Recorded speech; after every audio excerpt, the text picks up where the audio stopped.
Hi friends, wanted to show a quick demo of how to do our number 4 assignment, all about the vector drawing tools. So you're going to start here on the unlocked layer titled Start Here, and to demonstrate repetition, which is pretty straightforward, just repeating something over and over, pick a shape anywhere from the shapes tool. These are some of the vector drawing tools that you can use. You can also use text if you want. That's fine. I mean, anything that makes a vector, remember, where it's not pixel based, so not the pencil, not the paintbrush, but you can use text, you can use the shape tool, you can even use the pen tool if you want. I'm going to keep it simple and start with the shapes tool. I'm just going to make a rectangle. And when you draw out your first shape, there's two places that you will notice some information pops up here along the options panel at the top, or the options bar at the top, and then over here in the panels on the right, you'll see these ways to modify the appearance. So the fill, whether you're looking on the right or up at the top, that is the fill color. So the color that your shape is going to be filled with. The stroke is the outline color, and if you don't want an outline at all, you can choose the white rectangle with the red slash. That will remove the outline. You saw I clicked away and then it popped up with the create a rectangle option. So if you click anywhere with the tool, the vector tool thing selected, it's going to try and make a new tool for you, which could be handy, but just so you know, that's going to happen. So now you can see I don't have an outline on this, but if I want to add an outline, I'm going to select my layer with the shape on it. And it looks like when I double click, it's just letting me change like the color in my color picker, but how you can continue to change the appearance of your shape after you've clicked away from it is over here on the right in your panels. So if I want to re-add a stroke or an outline, I can click on that. Below stroke, it has a measurement of 1 pixel. That is the thickness of the outline. You can also choose different outline, like line qualities or stroke options, it says. So whether you want a solid line, dotted line, anything like that, you can choose. You can also change the width and height and the position of your object. You can reflect it across different axes. So that's something that you can experiment with too, any of these like transform and appearance panels. But this is going to be my starting shape. So if I click again and again, it's going to allow me to make multiple shapes with the same properties as that first one that I made. So I can start to line these up. I want them to be, just kind of in a regular reoccurring position. It also is kind of repetition if you just have them in multiple places. I know this is kind of splitting hairs and some people define it differently, but it's not wrong to say that I am repeating this shape, even if it's, completely random. You just want to make sure that it's not going to get confused with these other two. So either just, in a straight line like that, or you can have them kind of all over, but not turning it into a pattern or a rhythm. Another way you can make multiple shapes is if you have one selected in your layers panel and do Control J to duplicate a layer. When I move that shape over, you'll see I made another one now. And I'm selecting around all of them. You'll see all of my layers became highlighted, and I'm just going to move them all to make room for one more. Another way that you can make a copy of a layer or another shape is to click and hold on it, drag down to the new layer icon next to the trash can. When you let go, you'll see it's made a copy, and I can move that copy over. So there's my just straight repetition. When it comes to pattern is, a repeated predictable sequence. So it can be like repetition, but it's a series of something. It's not just one over and over. So it's a series and it's predictable, meaning you could fill in the next part of the pattern. So I'm going to make something completely different using a different shape. I'm going to use a triangle, and I want to give it different properties.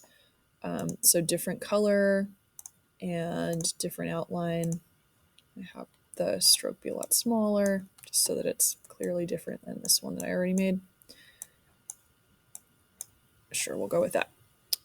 So to make a pattern, I'm going to need another shape now. So I'm going to do a circle. I'll do You hold down shift, by the way, you'll make a perfect circle. If you don't hold down shift, you could make like a, ellipse or an oval or something. So just keep that in mind, whether that's what you want or not. So again, I'm going to give this different properties. And as long as I have at least two things, I can make a pattern. So I'm going to, actually, this is a good time to talk about organizing your layers. So these are all the ones for my repetition. If I click on the first one, hold shift and click on my last rectangle, then click on a folder icon, I can group them all. So I'm going to put them all in a group called repetition. That way I don't have just a million layers by the end of this and it gets confusing. So now that I'm ready to move on to my pattern, I've got my two shapes. I'm going to select them both. Let's see if this works and do Control J. And it made copies of them both. So now I can just drag them over. If you really want to make life easy, you can hold shift while you drag over and it'll keep them in a perfect line. I can do that one more time, Control J, drag them over, hold shift, and now I've got my pattern. I'm going to move these all to the center. And you can see that there is, variation, meaning that I have multiple different shapes, but you could continue the sequence indefinitely because it's predictable. That's the key to it being a pattern. So triangle, circle, triangle, circle, triangle, circle. Again, to keep things organized, I'm going to select all the layers that are part of my pattern, make a folder to group them, and call them pattern. So now it's time for my rhythm. And rhythm is kind of like a pattern, but with slight variation. So it's like if you've seen music notes on a page, or if you listen to, a song and you hear the melody and it's kind of, it might repeat it a couple times, but with variation. Sometimes it'll go up and then the next, chorus, they'll go down at a certain point. It's like that with rhythm. It's very musical. So you would want there to be elements of repetition, elements of pattern, but you couldn't fully predict the next sequence because, again, it's a little unpredictable. There's some variation that you can't account for.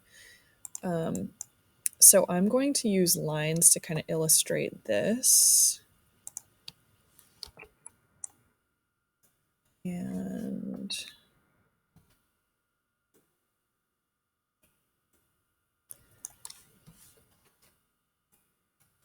looks like it didn't copy that line that I wanted to. So Control J, all right.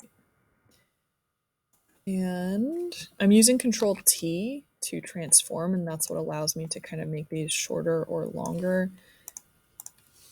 And then I hit Enter to accept.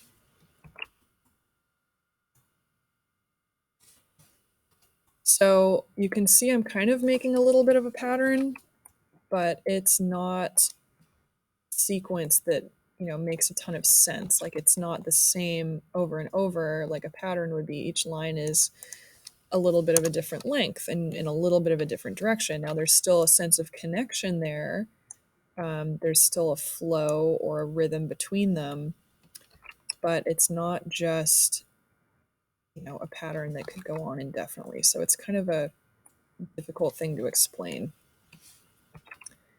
And you can do any of these with or without color. That's up to you if you want to use all one color or where are my copies going? I see that it's like making copies, but I don't know, maybe it's being a little glitchy. Anyway, hopefully that's making sense, the difference between these different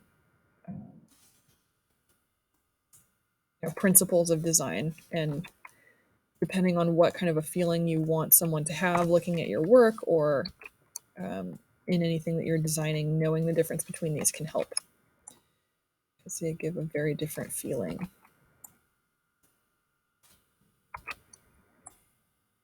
Oh, I see why I wasn't making copies, because I wasn't accepting the transformation by hitting Enter after using Control J. That makes sense.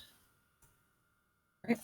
So again, to review some of the skills in Photoshop that we used, you can, like I said, use the text tool, or you can use the line or shapes any of these or even the pen tool. The pen tool is significantly more challenging. So if you want to get into that, awesome. If not, no sweat. We get more into that in advanced. After you got a handle on the vector drawing tools, some of the things that we learned in Photoshop to help manage this were being able to organize our layers.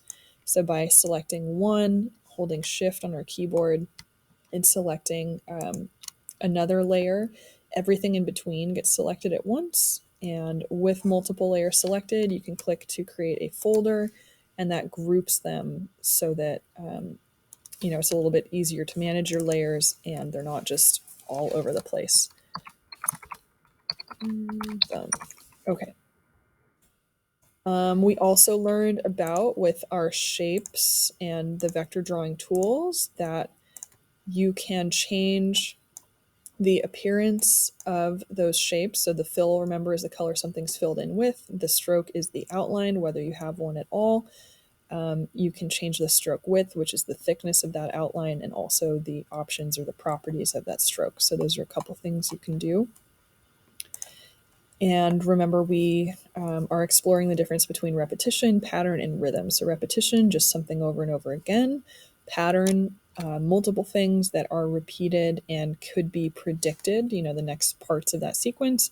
And then rhythm, there's a connection, but it's not repeatable. It's not predictable enough to be a pattern. So hopefully that all makes sense. You learned a couple new things and are a little more familiar with Photoshop now.